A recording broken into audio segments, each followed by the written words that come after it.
the order and ask Shelley to do roll call. Yes, okay, so, thank you. Tris Quick? Here. Okay, Mary Lowry is excused. Dylan Mojica is also excused. And Justin Acevedo is also excused. Cecil Hernandez? Here. Okay. And Miss Debbie Cox? Here. We do have a quorum. Good, thank you. Uh-huh. And hi, Debbie, by the way. I'm sorry I missed you the first night. All right, here we go. So we are ready to start with the consideration to approve and implement 3 minutes. And I see there's not a copy here, but what I was reading is Dana on the line. Dana is on the line, and there is a packet there for you, Tracy. Would I just not see it? Okay. Didn't see the minutes part. There we are. Oh, there it is. Okay. Uh-huh. Oh, then.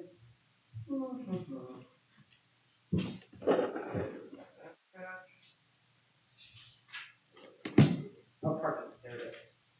Hi, Dana, can you hear me? You can. I've got, and this was just discussion here, but when I was reading the minutes, before I put it up for everyone to say whether they're yay or nay, and I'm not saying nay against it, I see, in the presentation of parking in the downtown area, in the third paragraph, talks about how there's a total of 587 parking spaces, 143 parking lot spaces, and different things that the city was going to implement, including signage, so on and so forth. But the no overnight parking just jumped out at me. There are certain businesses downtown, mine included, that very often offer people safe rides home, which means their vehicles spend the night on the road or in the parking lot or wherever. So I was just wondering, I know this is just something you were discussing, but I'm just throwing it out there that the no parking downtown there's at least my business and probably 2 others that often help people get home and leave their vehicles parked there. So I see that's kind of problematic on the Broad Street side. And Madam Chair, and to the P&Z, I don't think it's enforced very often. No, it's not. There's no more signs. There used to be signs. Yeah. There's no signs. This again brings it up like it's thought of something to do, and I'm just pointing out that there is a reason not to do that. Right, and I know there used to be the law that no, you can't do a U-turn to turn it in the spot, which nowadays cars can do it. And in fact, 95% of people park right now do a U-turn. Yeah, right. So I don't know, but okay, so I just wanted to throw that out there and put it on the record that that's something we need to think long and hard about it before we actually. I'm not even sure what that applies for helping the parking by no overnight parking, but that if it were going to be enforced would be problematic for some of the businesses. Madam Chair, are you wanting the minutes to reflect, did you make that statement at that meeting and you're wanting the minutes? No, I didn't. I don't think I caught no overnight parking at the meeting. And so when I read it for review, so now I'm not even sure I handle it. I'm just saying, and I'm not saying I don't want to approve these minutes. I'm just wanting out there that needs to be reconsidered as an idea for Broad Street at least. yeah, we can bring that up in public safety. We can. Yeah. We can run it by the council side. Okay. And see, Dana, does that have to go through P&Z, or does that come from council, or Well, I just have to look at what our city code says regarding how it's established. I know the city engineer, I believe, is responsible for traffic. Yeah. Public rights of way, so we'll just look and see and figure out how best to deal with that. I do know sometimes that they post that just so people don't get the idea that they can camp or sleep in a car, park overnight, and make that become a regular thing. Right. So And if that wasn't, you have a way to enforce, but maybe it's overnight parking. Well, we can look at that internally. and just I remember now because they run the sweeper at 5 a.m. Not anymore. Why they used to. I sweep at 5 a.m. Yeah. Well, No one runs a sweeper. anyway, Rarely do they do that. I think originally it was put in place not because of anything other than they wanted to be able to get to the parking spaces and clean it.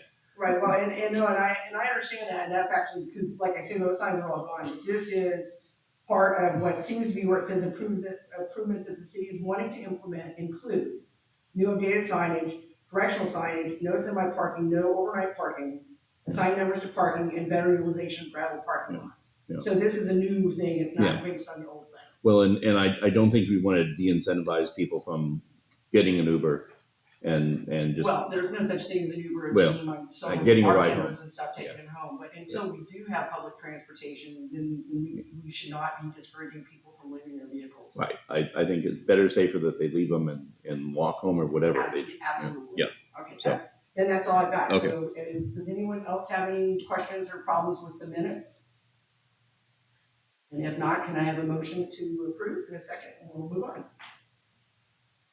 Make a motion to approve the minutes from 19th of April. I am withdrawing from that, I was not here. Okay. And I foresee for you. Yeah, I second that. Thank you. Was I there? I was there. Yeah, Yeah, you were. I think if Ms. Cox is abstaining, then we don't have a quorum, Right. so we'll have to And table this. there's nothing wrong with you approving them, even though you weren't part of the meeting. You could have possibly looked at the meeting, but I think just to, based on the testimony of your co-members, if they feel it's right, you can vote for that. It's up to you though. If you want to abstain, we can just bring it back in another meeting. Yeah. So it's up to you. We'll need a quorum of the commission we have to to have vote. four eyes. So we And can bring it it looks, back. I think you feel strongly about this, so let's just table it. Yes. No, it's not that, I'm just trying to think what can kind of bite me in the rear end later if I approve them and I don't even know what was in the minutes. Yeah. Because I did not read them or review them, but Yeah. I'll go ahead and vote for approving the minutes for April 19th. Okay, we have a motion and a second. All those in favor say aye. Aye. All opposed, nay? Approved, and I said it in the wrong place, so I can vote yeah. Yes, and just a point of order, Commissioner Hernandez did second that. Yes, he motion. did, yes, Thank he you. did. We did have a motion and a second. And let me get you the gavel. No, I can move it, it's no big deal. Unless you two need to hear me. No, you will need to officially open the public hearing and that takes. Oh, that's right, over there. Thank you. In that case, we are ready to open the public hearing? After I read this, yes. I think that staff will present their staff report and then we'll open up. for Okay, public. Okay, thank you. Okay, but you can read the item and, So we're going to the presentation from city staff. yes, for the conditional use permit. B, Okay, no, that's what I was gonna say, the presentation, okay, public hearing and consideration of case number UP-23-06. A request for conditional use permit to allow a 2-unit residential use in the C3 Central Commercial Zoning District pursuant to zoning code 14-5-12 B3B for the property located at 390 South Hill Street, assessor parcel number 208-03118. Dana? So thank you so much, Madam Chair, Commissioners, appreciate you convening this evening to hear a few items. We have for you, this is the only application that we'll be reviewing today, and it's conditional use permit to convert what was originally developed as a single-family home in the early 1900s, since changed to an office use.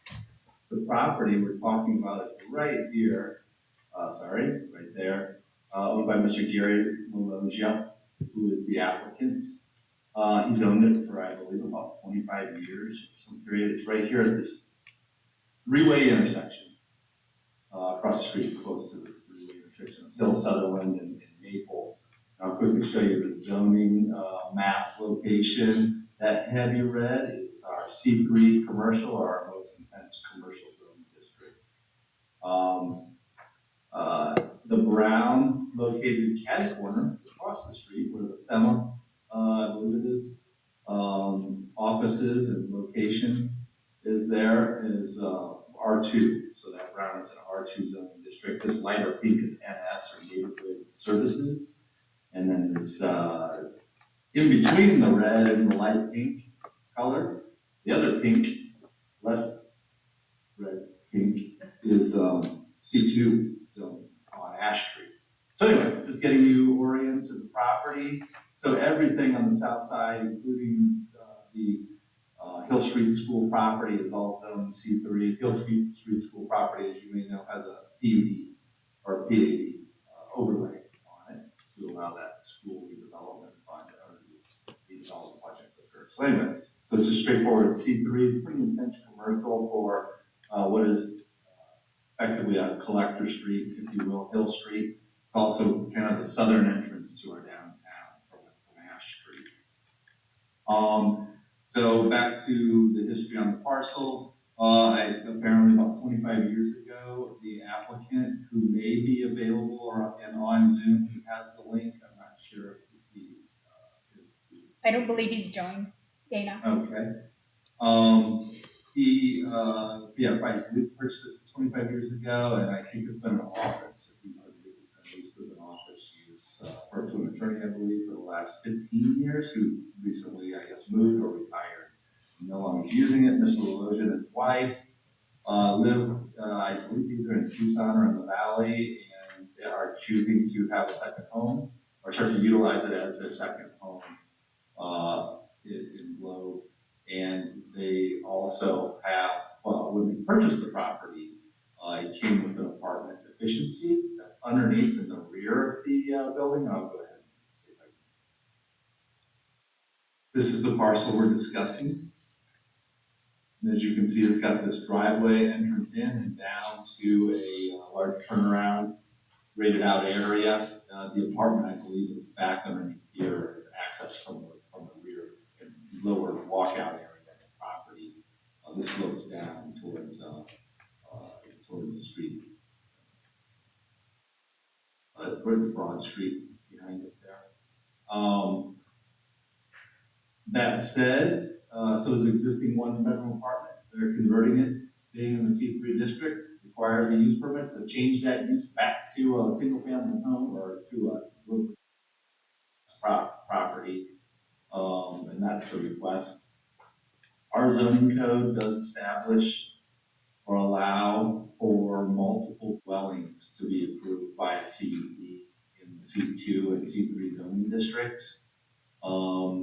About a year ago, or less than a year ago, if you recall, some of this commission had reviewed another similar request. There was a single family home on Ash Street that happened to have a commercial building in the rear of it that had been vacant for several years. Anyway, the new property owners wanted to turn that into a rental, and so that would make a duplex. Sorry, why I'm telling you this is multiple dwelling is defined in our zoning code as 3 or more dwelling units. So technically, that's all that the city would be allowed to approve through a use permit in a C2 or C3 district. Well, the P&Z Commission chose to approve the duplex zoning, and I had stipulated at that time, and I think I did include in your staff report, an explanation that should you move forward with approving another duplex in that C3, which will allow multiple dwelling by CUP, we'll go ahead and amend the zoning code. So your very next agenda item addresses that specific nuance to the code. We can talk about that at that time, but staff is recommending approval of this conversion. As I think you're all aware, we do have a potential for on-street parking issues in the future in this area.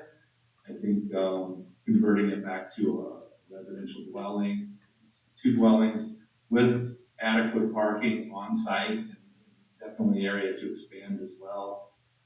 This would not further exacerbate or probably reduce the demand for on-street parking in the area.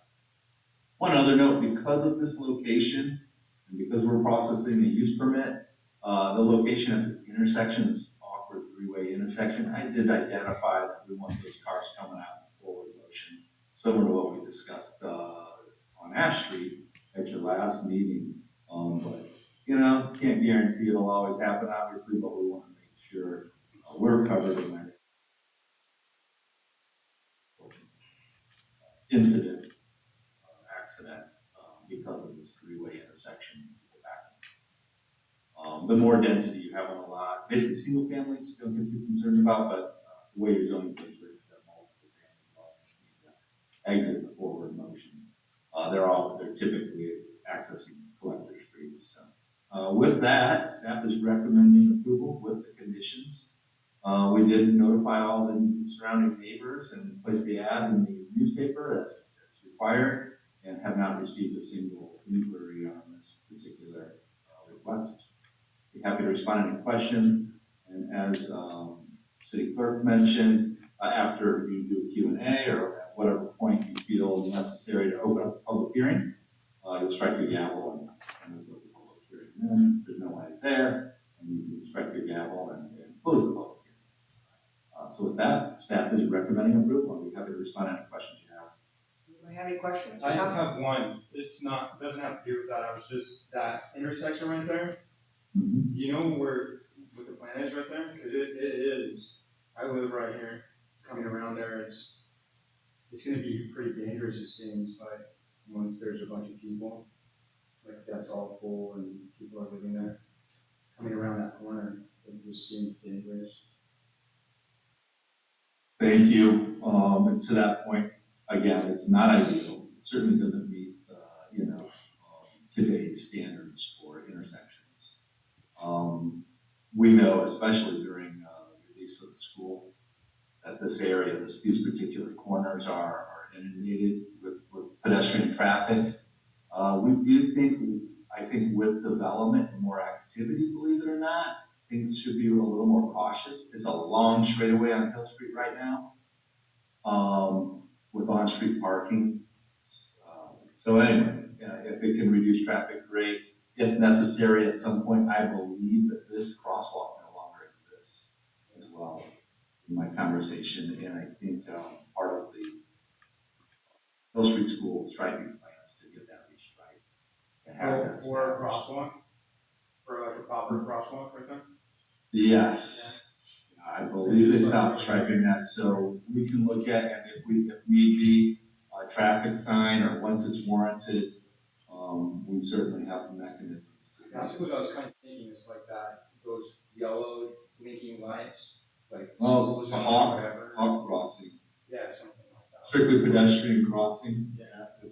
Get attention and slow as well, so we'll keep an eye on that. And because you're being a neighbor, I'm open, if you see anything or have any good photos or anything like that, or incidences, please keep me informed, and we'll make sure that we do traffic counts or whatever we need to do out there to identify if there is a warrant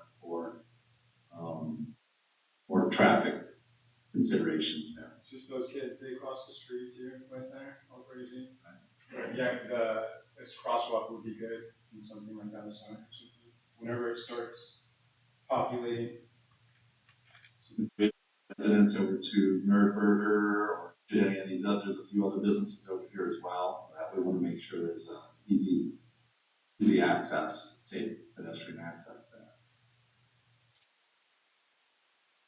So I guess, reduction of, to a single family versus an office use should help a little bit, as well as with the condition that they use forward motion.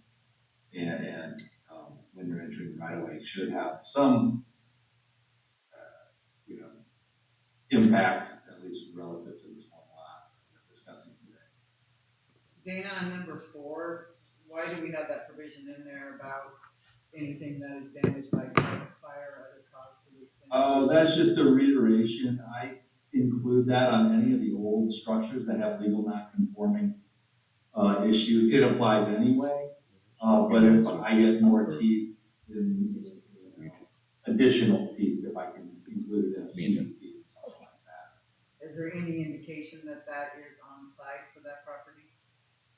Any fire damage or anything on those lines? Oh, no. It's just a catch-all. Yeah, you'll find a similar paragraph word for word in other similar circumstances. It's just, I think, part of the natural flow of things.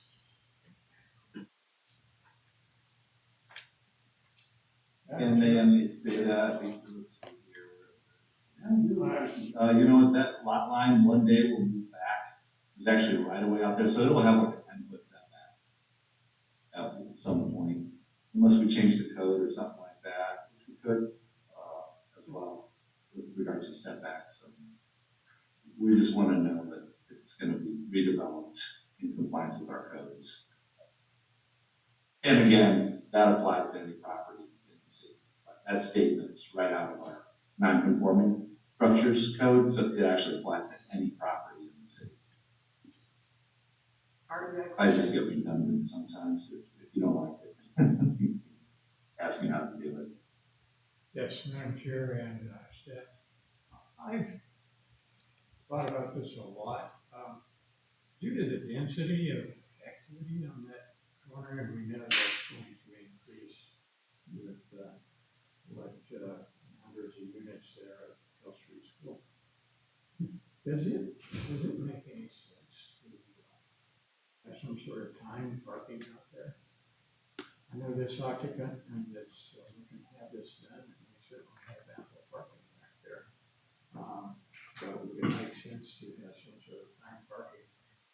Encourage it to use the back lot instead of the street side. I believe if you read the, at least that's their intention, the statement that the gentleman wrote literally is talking about how they're hoping by parking in the back that they'll eliminate, save up or share up, free up some parking out on Hill Street. So it's part of what they're doing. So I think that's their intent for this particular place. And I can tell you from personal experience and to get that you can turn around very easily in there because one of our friends that works across the street at Bloom actually lives there, or at least used to, and so we used to drop her off there, and so it's pretty well set up for them to be able, they could probably park 3 or 4 vehicles back there and still be able to get out without backing out for this particular unit. And when Anna Ortiz was over there, they did have a lot of traffic complaints, more so than would be from the residential. Absolutely. individuals who got in there. Right. I guess I'm No just, on-street parking for those guys. I'm just thinking down the road, and we could always implement something else if parking does become an issue. Just a question. Madam Chair and Chairman Warren, so yes, the city is very sensitive to future parking scenario in this area. We've through the process of reviewing and approving, gaining approvals for the Hill Street School redevelopment. We've looked at a lot of options and expressed those options to council as well as P&Z at the time. We are going to always keep an eye and monitor it as it develops. We know today there's not a problem. In the future there could be. And so we're sensitive to that, and we know we've got a handful of resources and tools that we can implement to control. Just depends on what the nuance is, or what the parking issue is. Is it a business peak hour type of thing that we need to restrict parking during a certain period? Is it an overnight thing? What we'd like to see the evidence if it develops and have a prescription just really to address what the concern becomes if there is. Didn't Jerry That Barnes makes do a sense. traffic Really. count on that road when the presentation first came in? I do believe, but I don't have those numbers. Dana, do you have those that you could send to us with regards to, it seems to me I remember Jerry Barnes having a traffic count done on the street when Gorman first came in and applied for the permits to start that housing project. Traffic counts or parking? Traffic counts.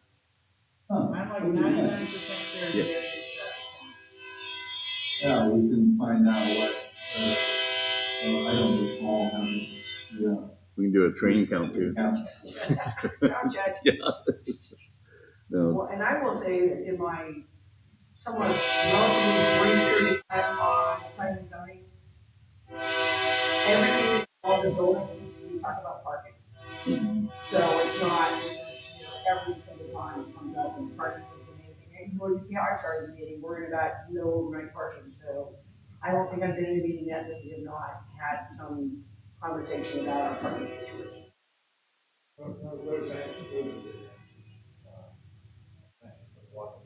It's a fluid situation. Oh, absolutely. And we'll address that. I can see, because I live that's Hill Street, right, that takes off to the left up going that way. I I could see that maybe going one way or something, so it doesn't come out to eliminate that, Oh, just be a two-way. Somehow, you know, I mean, that's just kind of what I think though, is if there's some way to make it to where people couldn't come off that, coming to the south, so to speak. And I know it makes it kind of tough, because there's not a lot of room to turn around, but it's, that would eliminate the intersection with three different roads coming into it. This is the street.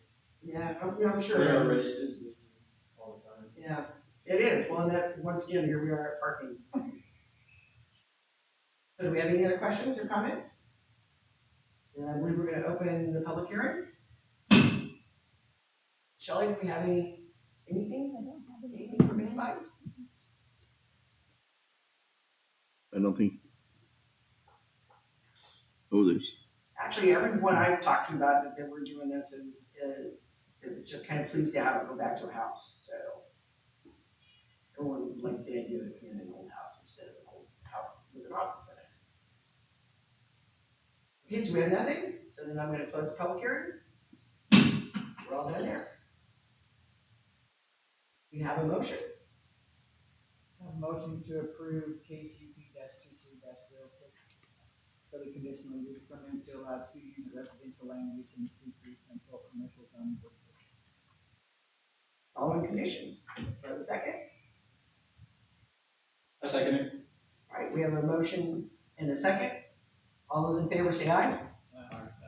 Opposed? Nay? Unanimous. Approved. Aye, by the way.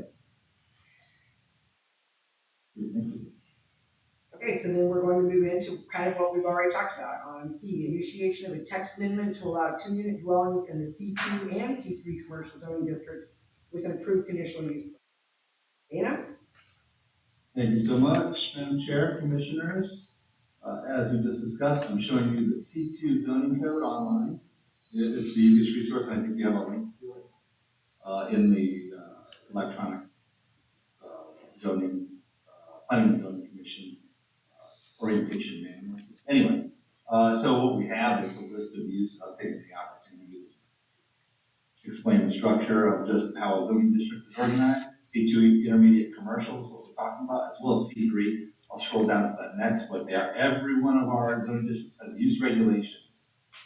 And those are allowed uses, like it says, permitted uses.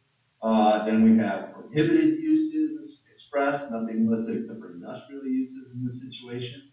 And then uses subject to conditional use permit. That's a pretty expansive list that we have. And one of those is multiple dwelling. And again, our C2 and C3 districts are oddly very similar. So in the future, we'll probably discuss how do we differentiate between those two. Or what is the difference between them and how should we address that? But anyway, as of now, it seems to be working well that, particularly like the case that you just discussed, all of those homes along Hill Street on the south side were rezoned at one point. They were clearly all developed initially as residential, but somebody had some forethought and made the decision that, hey, this area is going to be all commercial one day. We should go ahead and rezone it accordingly. So in doing that, and we've got several areas that are like that, having that provision has been very helpful to allow us to continue residential uses where they're appropriate in districts. All that said, I think we're seeing, obviously, even duplexes could be of benefit, or maybe even single families in some situations. I think part of our discussion in that text amendment, maybe we should start to look at criteria. So for instance, if you do decide, yeah, we want to allow some single families to continue to operate in commercial zoning districts as well, but let's say it's like this situation, they want to convert back to a single family or something like that, or it's been vacant for 5 years, the use has been discontinued as the code looks at it, and now somebody bought it and wants to use it as a dwelling. Well, we can have some criteria in place, such as it's not accessing, it doesn't take direct access to an arterial way or the highway, or something like that. Some way that we have a measure. We know we just don't. We want to make sure we have compatible uses. In residential and commercial, especially in high traffic areas, isn't always the best. scenario. So anyway, point being is, I'd like to receive direction from the Planning and Zoning Commission this evening to direct staff to prepare a text amendment, to bring back, for discussion and then hold our neighborhood meetings and all the requirements for amending the ordinance. That said, what it would be is simply including where you see section H here, duplex dwelling and multiple dwelling. And then through our review process, we can talk about, oh, do we want single families too? And then and/or criteria. And I'll have some additional information for you on that. But that's the simple, quick remedy to address these two unit residential CUPs that you're seeing. And again, the same allowance is in the C3 Central Commercial Zoning District, under, where is that one? Multiple family dwellings as well. So we make that same adjustment to both of those, and then through our code discussion policy process, we can talk about it. We want to add some additional criteria, like what I just mentioned about single family homes, and that looks like for it, here's an example of where they, hotels and motels, they do that as well, and with different criteria, which is, just to give you an example, hotel and motel subject to the following: all direct vehicular access should be from an abutting arterial street or highway and so forth. So there's some, we could consider installing some additional criteria to qualify certain properties if you see fit. But as of now, if you direct staff to move forward, I'll go ahead and prepare that simple text amendment and then have some options for you if you want to look at allowing single families and so forth. So that said, staff is, you don't need to take a formal action, but I mean, kind of discussion and direction from the commissioners. Clearly, it's a conversation we need to have, so do we, like, other than, do we have any questions ourselves, and then if we don't, do we vote on it? No, it Or we would just could be say direction yes. to staff. So we bless it and say, carry on? Yeah, I'd like to review the ordinance for when we do go into discuss it, because one, I can't see anything on it. But, just to check and see what parameters are currently on here, just so I understand it a little more. Excellent. Diesel? With what Tab just said. Yeah. I'd like to see it too. How about you? I agree with her. I agree. All right, which is how this thing works, isn't it? All right. So then I think we're ready to move on to landscaping requirements. Very good. So we're looking for an update on the status of preparing regulation for minimum landscape requirements in the city. Yes, and Where's thank you. I've Justin? been- Justin should be here. The lens. He's our landscape guy. So he and I had started discussions on, okay, what does landscape ordinance look like? That's gonna work well in the city. And I was having a conversation with staff. They identified, hey, we just got a grant in addition, in conjunction with Miami, to have a drought tolerant landscape code written. So I followed up on that since your last meeting, and yes, that is the case. And city staff, it's coming out of our economic development department, our grant department, that is managing that grant. And they said, yeah, we're scheduling our kickoff meeting at the end of this month. Would you like to be involved? So of course, I noted that, well, plans and commissions already had taken interest on this topic. This is going to be a zoning code that they will ultimately need to review and recommend to council and be on board with too. So that said, we have a kickoff meeting. We'll do it all internally in process, and then they'll probably, I don't know how their schedule is structured, but I can imagine they'll do some interviews. If not, come and make a presentation to the Planning and Zoning Commission on what they're to fill you out as part of that process of what you're looking for. So don't quote me on that. That's a typical code development process, but I don't know what's in that, what the scope is. but it is a code. So that said, please stay tuned, and I'll work with ideally in that meeting and find out what that schedule is, and then report back and see if we can have something before you, prior to the code being written and on your desk for consideration. Sound good? Yeah, I'd be looking forward to seeing that. Anything that brings new trees and stuff is a good thing. Very good. Any questions, any comments? Nope, we're all good on that one. All right, so the next one is presentation from city staff regarding wall and fence heights in front yard and side street setbacks, and this is a discussion only. And I also have a question, because I have a neighbor that I'm pretty sure just put a fence up that's too high. So I need to know how high it is and if I want to knock him out or not. Actually, I printed up that ordinance that I think to send down the fencing, if you wanted to make a copy of it. I just gave, thank you for sending that. Hey, no problem, and the ordinance is always online too. I could send you links if you'd like to get that.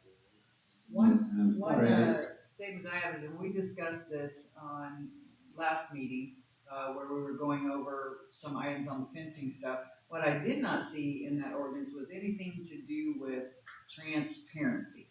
And I did hear that frequently in our last meeting.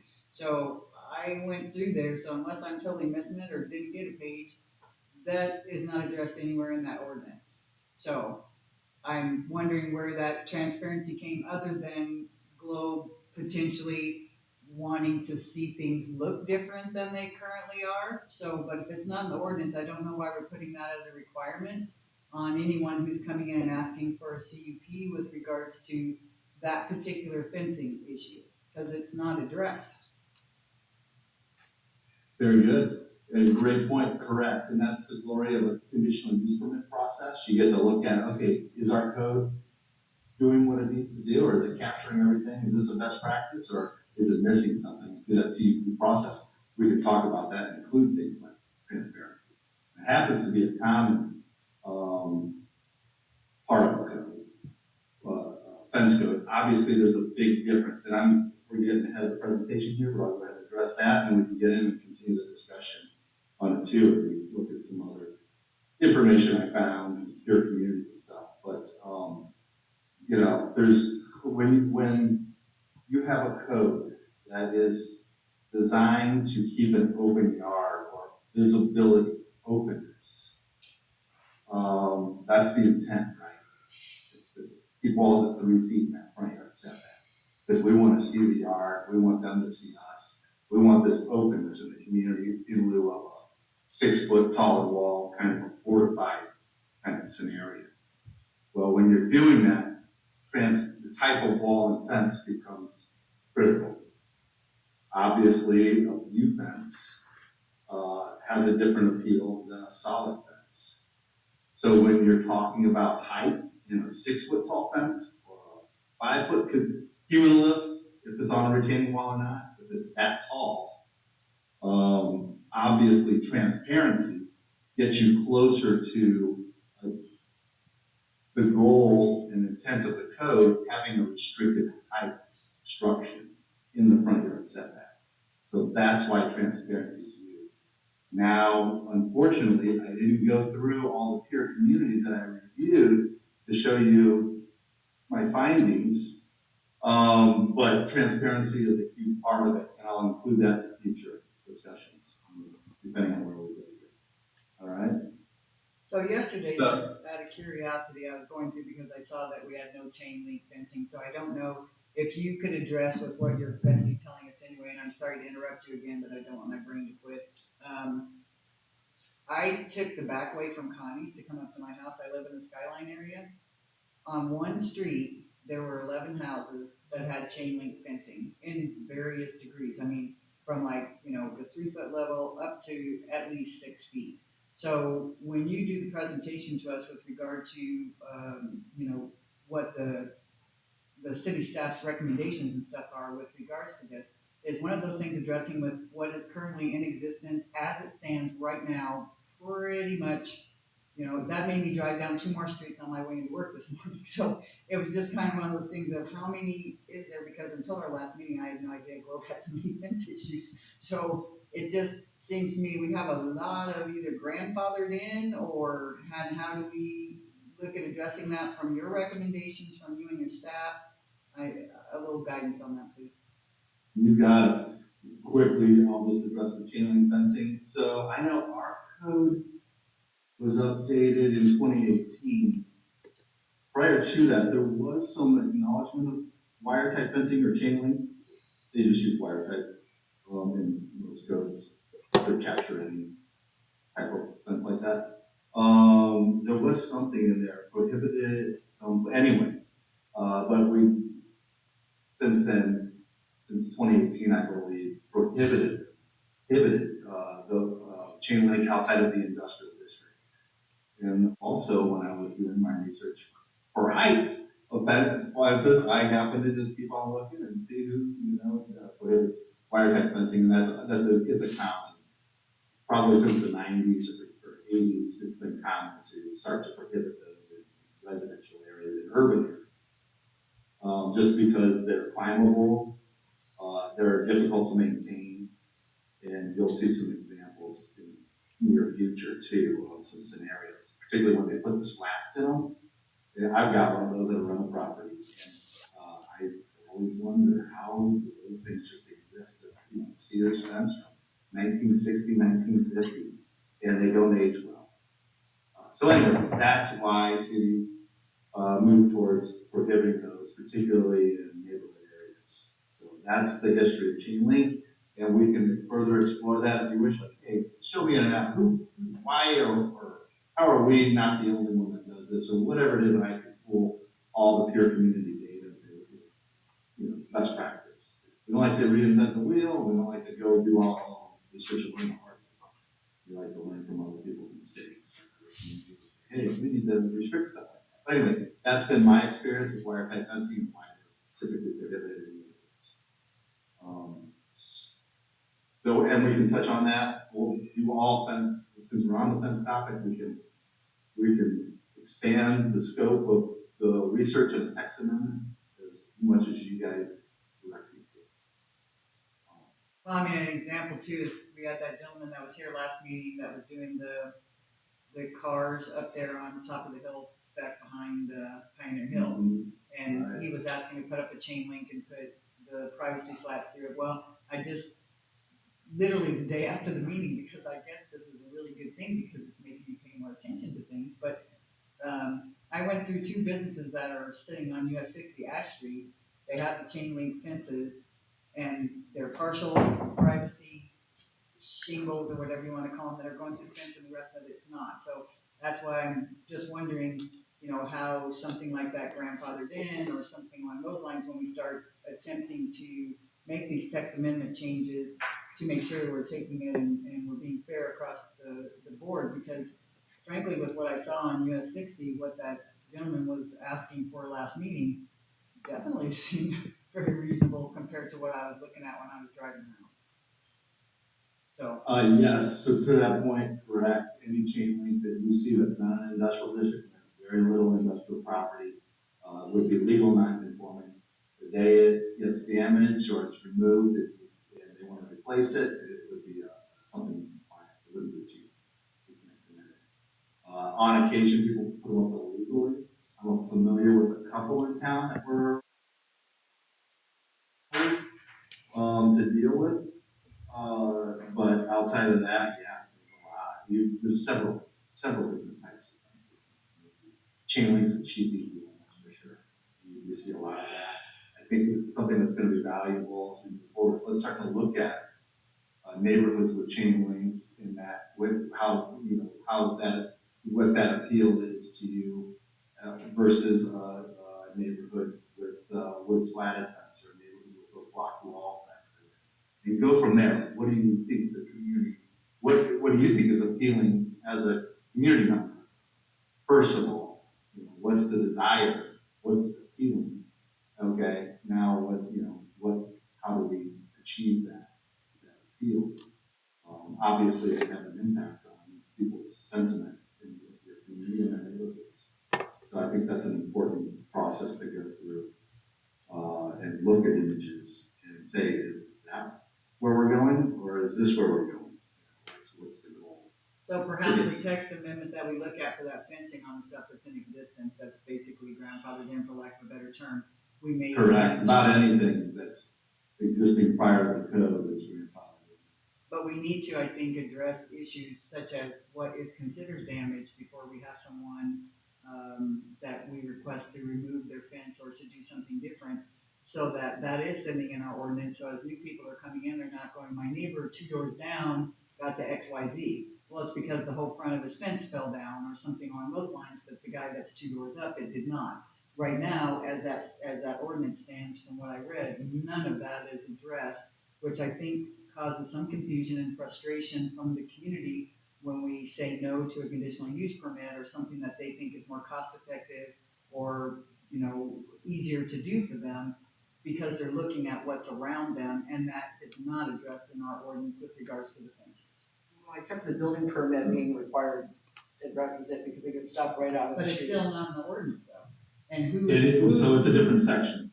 Okay, so that section, if you could send. Legal non-conforming uses. Now, again, this applies to a lot, the entire code, and a good amount of activity in the community, because we're such an old community.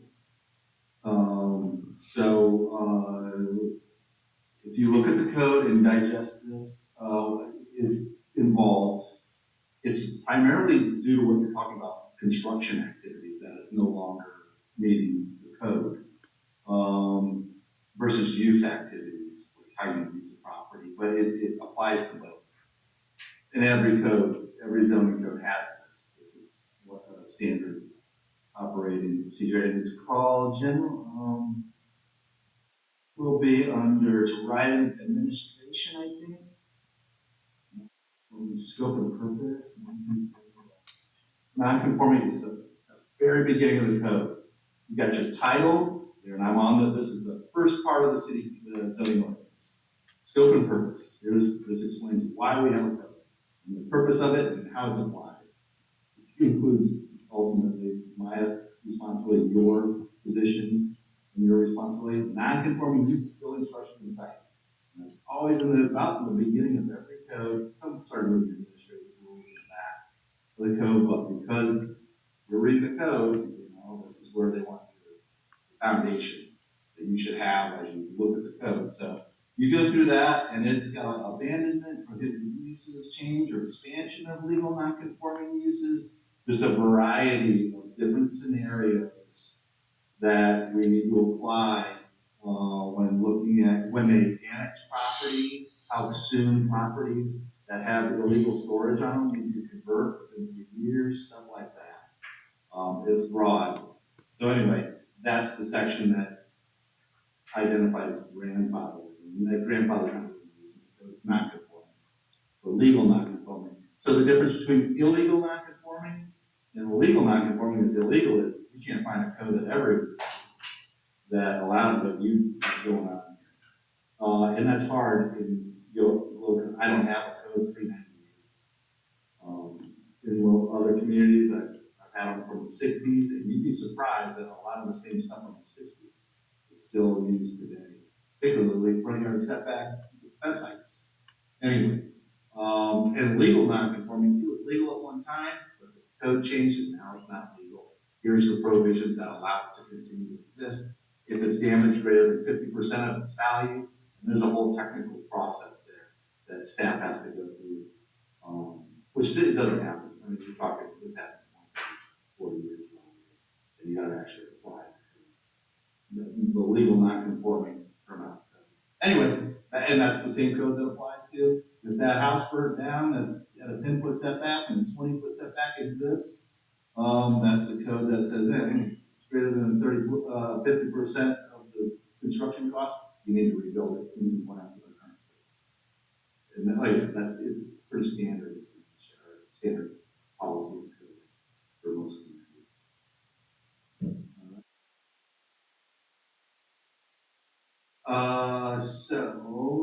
So our current fence code requires a building permit for fences.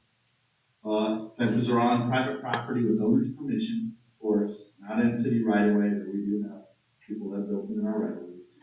Those would be our property. Constructed in a diligent workmanlike manner, and also has a provision that materials need to be appropriate for the manner, the purpose of the fence. So it's a retaining wall, obviously. Anyway, no wire type fences outside of industrial districts. It allows yards abutting streets, so whether it be the front or you're on a corner lot, a 3-foot max height from abutting street. That one, I know you'll probably see in the community. There were other codes, in other communities have codes where, well, if you're on the side lot line, street side, they allow for 6-foot fence like behind the face of the house. So I have to allow them to enclose the backyard if they're, it usually that only happens with smaller. So anyway, there is some nuance there that we can look at. Inserting into the code. Oops, sorry.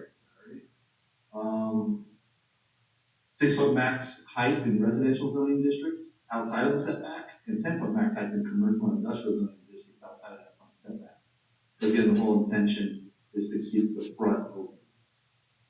And then we have this grade section allowing exceptions, and that's how you're seeing these the last use permit that you saw. I've seen like 3 of them processed in the city, and you got another one coming. So that's the current code. You can read it online as well, but those are the highlights. Why are lower fence heights encouraged along streets? It maintains the neighborhood.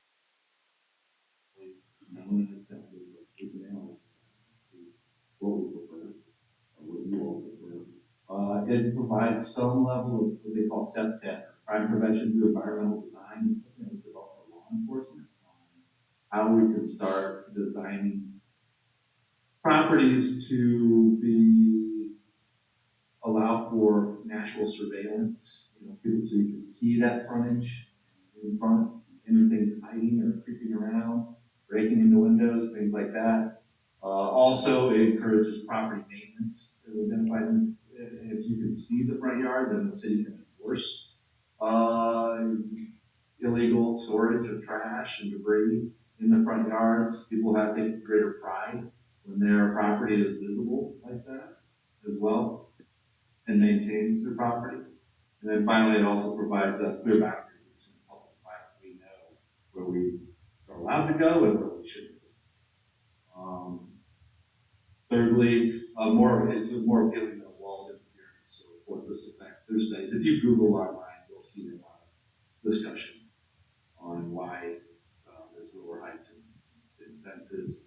They call it the Baghdad effect. When you look at certain crime-ridden areas of the world or third world, you'll see, yes, they'll tend to fortify up to the street. From property line, now, what is that? Is that character conducive for a neighborhood and people walking and socializing in their neighborhood along the streets and public rights of way? Keeps the yard open to air and light as setbacks are intended. That front is kind of a critical element. What goes on behind the house isn't always as big of an issue because it's not visible. And then finally, safety for pedestrians and vehicles. There's clear line of sight. You can see if a ball's coming out, kids running out into the street or something like that from behind, down a driveway that's covered by a wall or fence or something like that. So those are the purposes of why they restrict fence heights. In community reviews, I think most any community you'll see restricts the heights, but Superior had 3 foot, and then they allowed some additional projections if it's transparent up to 3.5 feet, like the posts or ornate iron fencing, things like that. Miami has a 3-foot height limit in the front yard setback. Apache Junction has 4 foot, but you can go up to 6 foot if that additional 2 foot is transparent. Payson allows a 4 foot, and I would make this myself. They have it's not in the zoning code, they just adopted a separate code that's not in the zoning.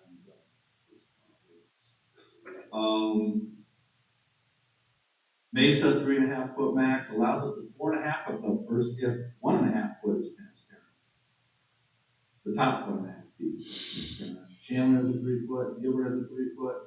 On non-arterial fronts, where a house abuts an arterial roadway, they'll let you go with all right.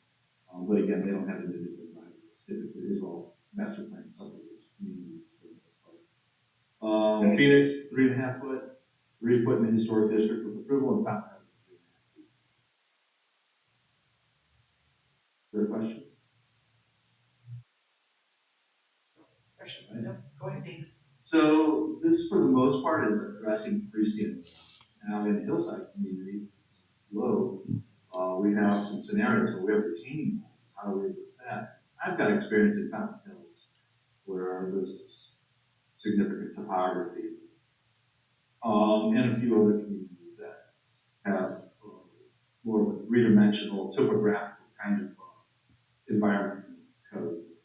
And this is one scenario. So when we're looking at retaining walls, this is how our height is measured. This happens to be out of the Fountain Hills code. This is how our language measures height of the wall. It's 3 foot above the adjacent abutting right-of-way elevation. That's where it's measured. So that way you can go down, right? We don't see that. It doesn't have a visual impact or anything. There's a house likely below here. And we've got several conditions like that. But that 3 foot, that exposed portion is what we're talking about in the right of way. And in Fountain Hills, they have a maximum 6 foot wall. So, and we do too, actually, in residential districts. So we like to have a very similar allowance if we saw somebody coming for a routine. Fortunately, most of our lots are developed over almost 100 years ago, if not 80 years ago. So that said, we know that there's not big padding or need for retaining walls except for new construction.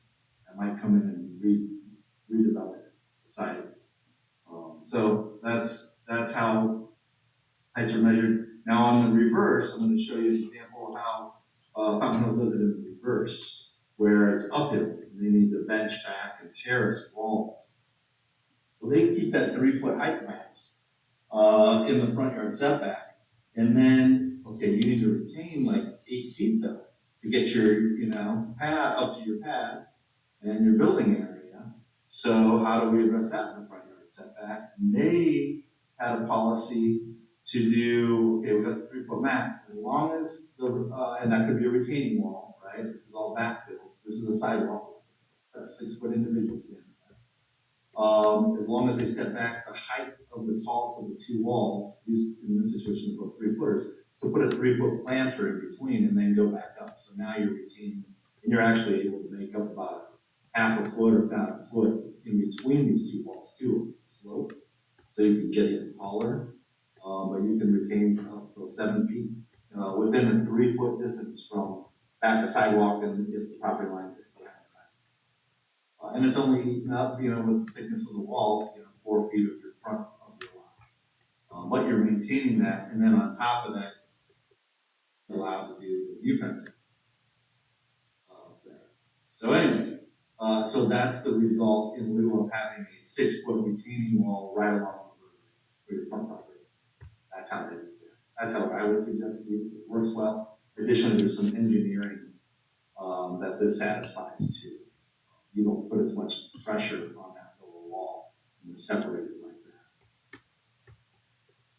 that. So in Globe, we don't have many applicants interested in getting any engineering or paying for engineering on a retaining wall.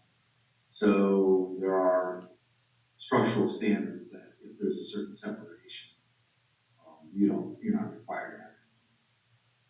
But in general, it's gives you a nice planner on that frontage. This is a very rare scenario, but we do have this scenario in town as well as a 6 foot wall. And then here's Gilbert, happens to have this provision. If they have two walls, they want 10 feet in between the two walls. And then they show how, because they have so many big subdivisions, how to stagger subdivision walls. We don't have that problem. That's the bulk. That's what I have for you with regards I would recommend a code that kind of mirrored some of those popular topics that we just discussed. Not a lot of communities have a retaining wall ordinance like that or design criteria. I talked to Payson about it, like, we just kind of work it out with the civil engineers, our city engineer and the planners. Obviously, site visibility, every one of those ordinances has a notation to maintain site visibility from your driveways. As long as it's a 3-foot wall, site visibility is supposed to be 2 to 8 feet, needs to be clear. When you're sitting in your car looking, that 2 to 8 feet is what you need to see if anybody's coming or oncoming traffic for your turn movement. I found, the 3 foot, especially if it's transparent or 3 foot solid, is fine. You can usually still see over that. You should see somebody's head or a car above that. But our city engineer hasn't been too particular on every driveway that gets a new wall adjacent to it. So that's it. That's everything I know about walls today. Happy to respond to questions. More than you ever wanted to know about all. Anybody have any questions? I do. How tall was that, the wall that we voted on for the new, that house? Oh, it was 4.5 feet. 4.5 feet. The combination, no, because it was on top of a 36-inch retaining wall at the highest point. So keep in mind too, there's a angle, there's some other considerations we need to give. When we say we have a 3-foot height max, you can look around and tell most 5 feet around 4 feet. If it's a sloping lot, you're gonna have a stagger or at some point it's gonna be over that 3 feet. That's why if you went to 4 feet, I think you'll see walls at 5 feet, in all honesty. So that's not a hard rule. So that house we discussed previously, I think it was on Sutherland or. Sutherland, let's see. Of course I'm off, but we'll just use this lot as an example right here. So out here, she was asking for 4 feet above, and I think it was actually taller than 4 feet, 4 feet above a solid wall. So that's probably the same condition. That's probably a 3-foot wall, retaining wall, plus 3 feet on top of that. To be solid is what her request, or plus 4 feet on top of that, to be solid. So it's been 7 feet as you walk along here. Now, obviously, that's in a daylight. In a reverse scenario over here. And that's where you're allowed to be 3 foot above this area right here, this elevation, 3 foot above the surface of the street. But, so that could still have that wall, and it could stagger or step. Most people don't do an angled wall. It's a little hard to build that way. That's hokey, but they used to do it. We've got some good examples. I think part of the problem, Cecil, too, was the transparency because she had slats in there, and even though there was a gap between the slats, it wasn't more consistent. space. They wanted more, some removed, so that they have the transparency. But and I don't want to take too much. Here's a reverse situation. See, actually, that's a private lot. Oh no, it's an alley that goes back behind this house. But it's kind of the reverse situation. I was prepared to take you for a little tour. Just one scenario, it's not a big deal. When you start to look at the history of the community and how it's developed, they generally adhere to this. Aside from the wire fencing, you'll find walls over, but by and large, particularly old walls, you'll see that they've adhered to that height. See how open that is? And then just imagine if that had a 5-foot wall on both sides of the street. Besides being grumpy about city having to enforce our site visibility triangle out of every driveway, that would be a little bit too. But generally, you're going to find it's going to be a more appealing environment. That's why that code exists through most every community.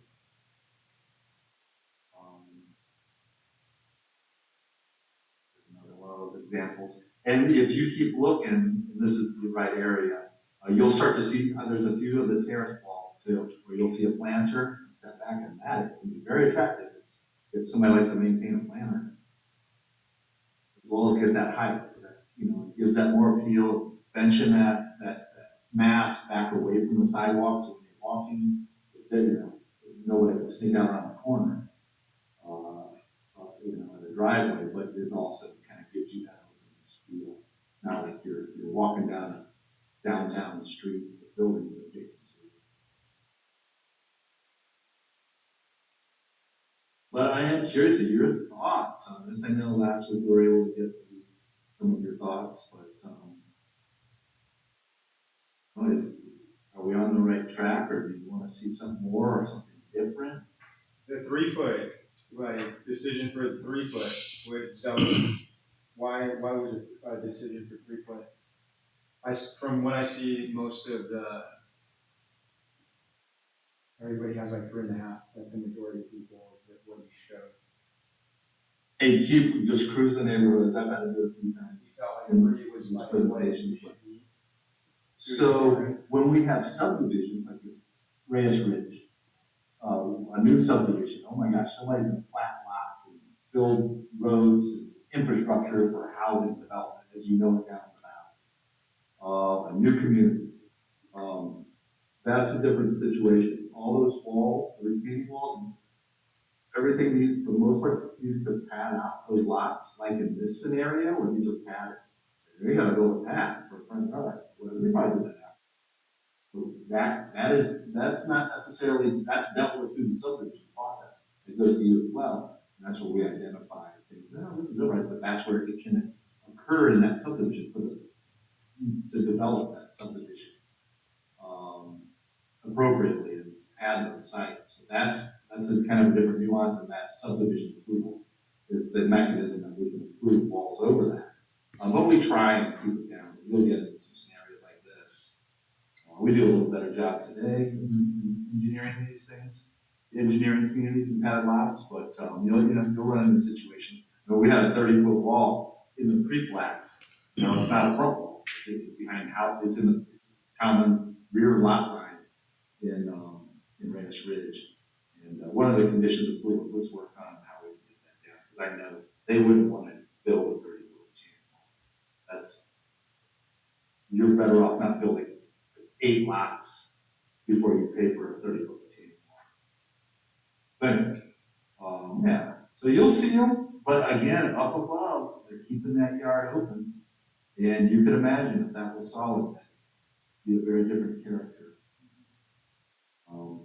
Anyway, I can do this all night. This is my fun, but I'd be happy to entertain any questions you have or a direction to prepare a text amendment. I don't think seeing all these special walls through CUP is going to be efficient or effective in the long term. I think we can develop code similar to what you experienced at that CUP last week or last meeting to address most of that. So you don't have to review these. I don't have any questions. I need to do some more research and pull this legal non-conforming uses so I can put that in with what you previously sent me this week before I would have any. I probably would have some other questions, but you're so good at answering them. But I need to do more research myself. Got it. And we can hold off. You're going to start getting sick of seeing walls, so special walls. After a while, the signs. Well, since we've had like 3 of them, I mean, obviously this is going to be something that's going to continue to come up. And just briefly on that legal non-conforming uses, it looked like part of that was in there with regard to ones that changed ownership or something, that there might be changes that would have to be made to the ordinance. Like say if there was a chain link fence and agreed we may not make someone adhere to that, but then again, we may. And then their problem, not to mention the realtors making sure that their people disclose that on disclosure if that's something that has to be done. So I'm going to have questions, but I am not knowledgeable enough on it at this point to be able to ask them totally. Anytime. This is a good example of them trying to adhere to keeping that height down, stepping that wall. I'll bet that wall is 16 years old at least. You guys might know. But this is where they're transitioning it down along the side. It gets overhyped, I'm sure, over here, but you'll see that. who's around, knowing these details, you'll start to see how you can fight. But when you just see one request, hey, why not? What's the big deal? You gotta look at the big picture and say, what if everybody did it? 'Cause I gotta tell you, a lot of people want to enclose their entire front yard. A lot of people have dogs, but they want to let the front yard and not jump over the fence. I would be. So dating is different than Excuse me, Madam Chairman, I just.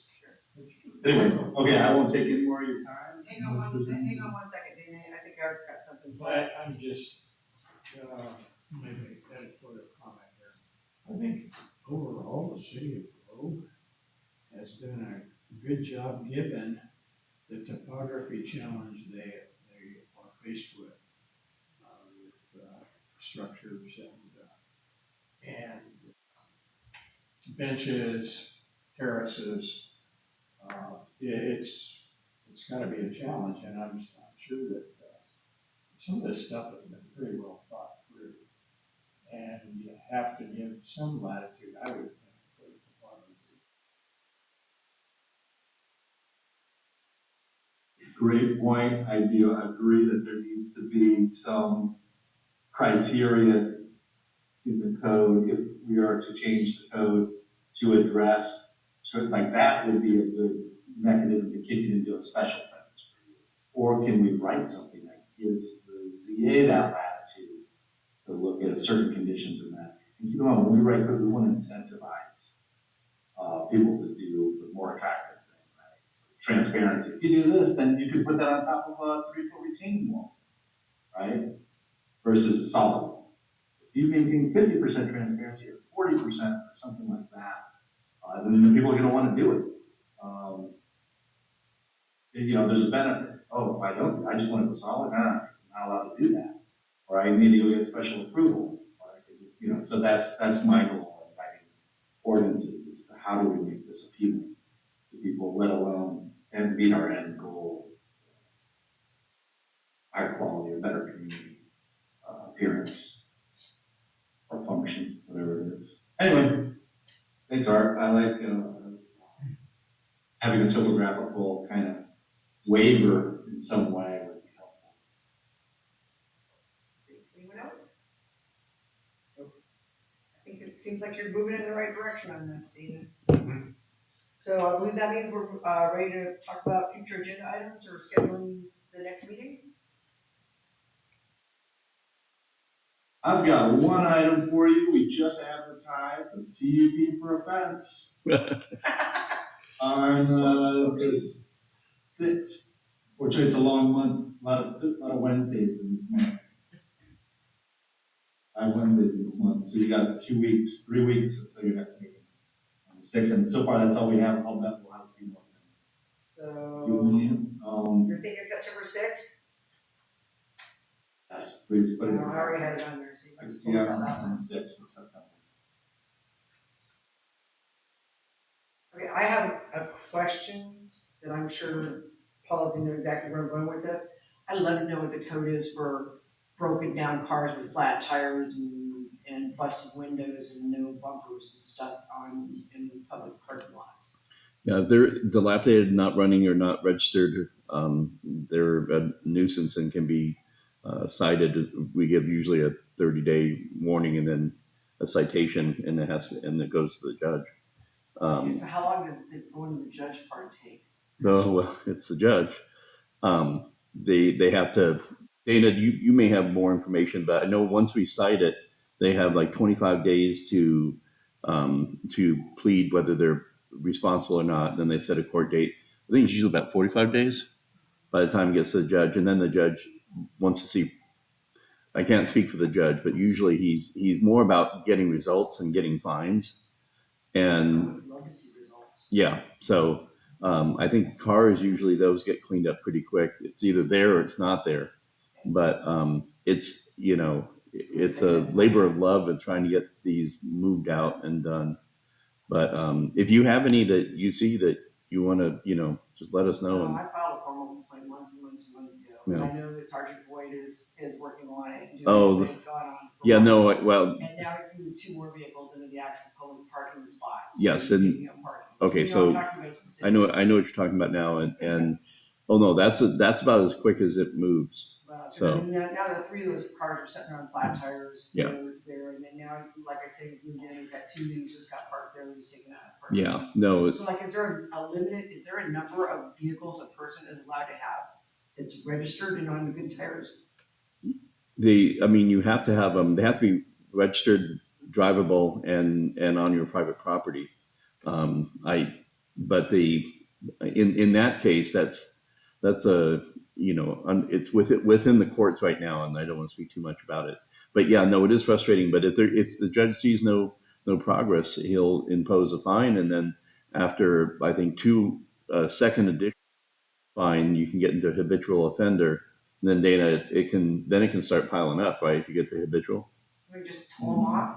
Right. And then, if there's literally, if they're piling up, that's starting to change the use, it's becoming this outdoor storage. And if we've got a record of it not being a non-conforming use, it hasn't stored out there for 3 years. Now all of a sudden we've got all these things, we go, oh, that's a change of use too. So there's other mechanisms we can look at. Okay, cool. I have pictures, I'll continue taking them. Do so and stay in contact. We're working all around the Broad Street area on those same issues with everyone, and so we have some with better success than others. I'm gonna leave it this one then. Okay. Okay, cool. All right. Anybody else have anything? We know our next meeting is September 6th. Yeah. Do I have a motion to adjourn? Do I have a motion to adjourn? I'll make the motion to adjourn. They don't want to leave. I get a motion in a second, all in favor, say aye. Aye, aye, There they go. By the way, Dylan did a very nice job. Thanks, Dana.